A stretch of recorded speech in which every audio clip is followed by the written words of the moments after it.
વહેલી સવારે એક દુર્ઘટના બની કે જેમાં ગંભીરા બ્રિજના બે કટકા થઈ ગયા અને 9 લોકો મોતને ભેટ્યા અને હજી પણ આ મૃત્યુ આંક છે તે વધી શકે તેવી શક્યતાઓ છે। આપણે વહેલી સવારથી જોયું કે વિપક્ષના નેતાઓ એક બાદ એક મેદાન આવ્યા, ત્યારે અત્યારે હાલ ગોપાલ ઇટાલિયાએ પોતાના સોશિયલ મીડિયાના મારફતે ભારતીય જનતા પાર્ટી અને તંત્રની સામે અનેક એવા સવાલો ઊભા કર્યા છે। શું છે સમગ્ર વિષય, તેમના દ્વારા શું કહેવામાં આવ્યું છે, તેના વિશે વાત કરીશું આજના આ વિડીયોમાં। નમસ્કાર, હું હંસિની અને તમે જોઈ રહ્યા છો નિર્ભય ન્યૂઝ। ગંભીરા બ્રિજના બે કટકા થયા। ખાસ કરીને ઘણા બધા વાહનો જે સમયે આ ઘટના બની હતી તે સમયે બ્રિજ ઉપર હતા તે વાહનો પણ એક બાદ એક મહીસાગર નદીની અંદર ખાબક્યા। જો કે રેસ્ક્યુ કામગીરી પણ કરવામાં આવી, પરંતુ 9 જેટલા લોકો છે એ લોકો મોતને ભેટ્યા અને હજી પણ મૃત્યુ આંકની અંદર વધારો થઈ શકે છે। ખાસ કરીને અધિકારીઓ પણ ત્યાં પહોંચ્યા અને અનેક વખત ત્યાંના સ્થાનિક લોકો છે, ત્યાંના રહેવાસીઓ છે, એ લોકોએ તંત્રને રજૂઆત કરી હતી કે આ બ્રિજ છે તેનું સમારકામ થવું ખૂબ જરૂરી છે। તેમ છતાં પણ તંત્રએ આ વાતને ગણકારી નહોતી, એટલા જ માટે આ દુર્ઘટના થઈ છે તેવા આક્ષેપો પણ સ્થાનિક લોકો દ્વારા લગાડવામાં આવ્યા છે। ગોપાલ ઇટાલિયા વિશેની વાત કરવામાં આવે તો ખાસ કરીને તેમણે પોતાના સોશિયલ મીડિયાના મારફતે આજે બ્રિજ દુર્ઘટના ઘટી છે એનો એક વિડીયો મૂક્યો છે અને અહીં લખવામાં આવ્યું છે, ગુજરાતનો આત્મા ક્યારે જાગશે। ભ્રષ્ટાચારને કારણે આટલી દુર્ઘટનાઓ બની ચૂકી છે, હવે તો ગુજરાતનો આત્મા જાગશે ખરો તેવી પણ તેમને વાત અહીં કરી છે। એટલે ખાસ કરીને ભ્રષ્ટાચારની પણ અહીં વાત કરવામાં આવી છે અને આ વિડીયો છે તે પણ તેમના દ્વારા પોસ્ટ કરવામાં આવ્યો છે અને લખવામાં પણ આવ્યું છે કે ગુજરાતનો આત્મા ક્યારે જાગશે। ભ્રષ્ટાચારના કારણે આટલી દુર્ઘટનાઓ બની ચૂકી છે, હવે તો ગુજરાતનો આત્મા જાગશે ખરો તેવી પણ વાત ક્યાંક તેમના દ્વારા કરવામાં આવી છે।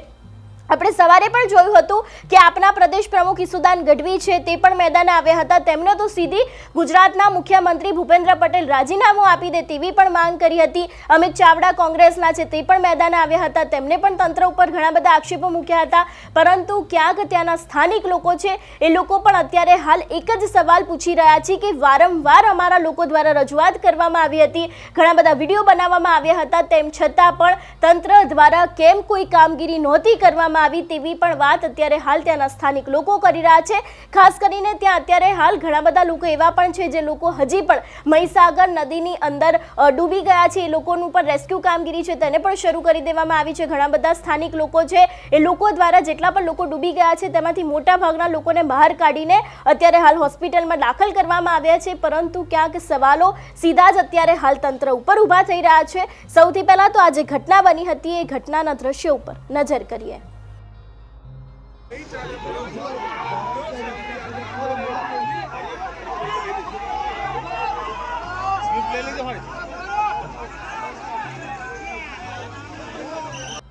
પ્રકારે સમગ્ર ઘટના બનવા પામી તેને લઈને હાલ છે તે ચિતાર મેળવવામાં આવી રહ્યો છે। ચોક્કસથી સમગ્ર ઘટના હાલ જોઈ શકાય છે અને ચોક્કસથી અંદાજો લગાવી શકો છો કે કયા પ્રકારની હાલ જે સ્થિતિ જોવા મળી રહી છે। સામેની તરફ જે દ્રશ્યો આપ જોઈ રહ્યા છો, એક બાઇક એમને ન માનીને આખરે પાદરાએ આ દિવસ જોવાનો વારો આવે છે। અહીંયા એમ્બ્યુલન્સના હોર્ન આપ સાંભળી શકો છો, વારંવાર એમ્બ્યુલન્સ અહીંયા આગળ આવી રહી છે, રેસ્ક્યુ કામગીરી ચાલી રહી છે, લોકોની ડેડ બોડી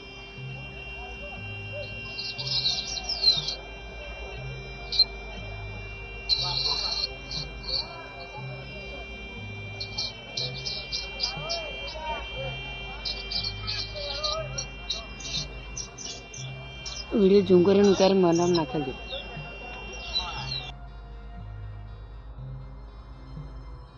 બહાર કાઢવાની કામગીરી છે તે હાલ હાથ ધરવામાં આવી છે। ખાસ કરીને મહિલા પણ ક્યાંક ને ક્યાંક જે રડી રહી છે ને તમામ એ દ્રશ્યો છે તે હાલ જોઈ શકાય છે કે ન્યૂઝ ઓફ પાદરા તમામ પ્રકારે છે હાલ જોઈ શકાય છે કે તમામ રેસ્ક્યુ કરવામાં આવ્યું છે તમામ લોકોનું। હાલ પોલીસ સ્થળ પર પહોંચી છે, તરવૈયાઓની મદદ લેવામાં આવી રહી છે, કેટલાક વાહનો છે, બાઇકો સાથે ઇકો કાર સાથે જોઈ શકાય છે કે તમામ દ્રશ્યો છે ન્યૂઝ ઓફ પાદરા પર જોઈ શકો છો ને ચોક્કસથી કટકલા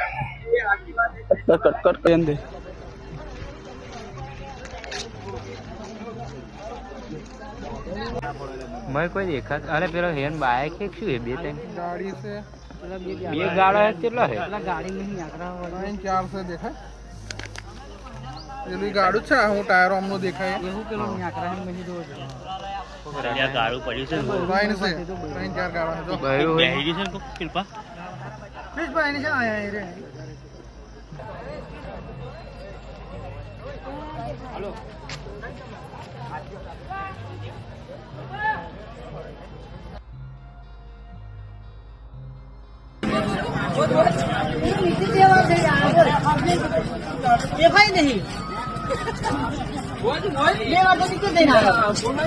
બધું અંદર ઉતર્યું.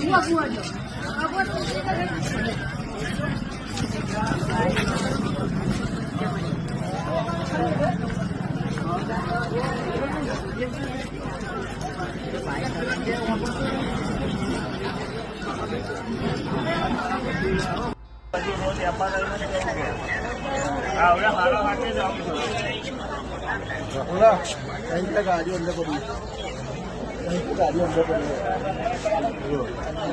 સારું હેલ તો મળીએ. આ મોટી ના પ્રિયંકા રજા પડાવી દે. હવે એવું જ નહીં, જે પાત્રા છે બાઈક થઈ જાય એવું નહીં. સારું હેલ,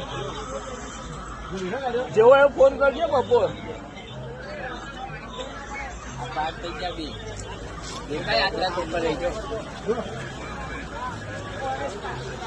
નીચે આગળ ખાડો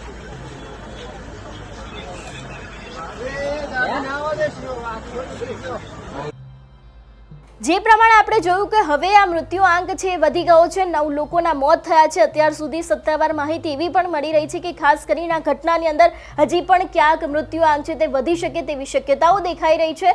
તમારું શું માનવું છે આ વિષયને લઈને અમને કમેન્ટ કરીને ચોક્કસથી જણાવજો. તેની સાથે અમારી ચેનલ નિર્ભય ન્યૂઝને લાઇક, શેર અને સબસ્ક્રાઇબ કરવાનું ભૂલશો નહીં. નમસ્કાર.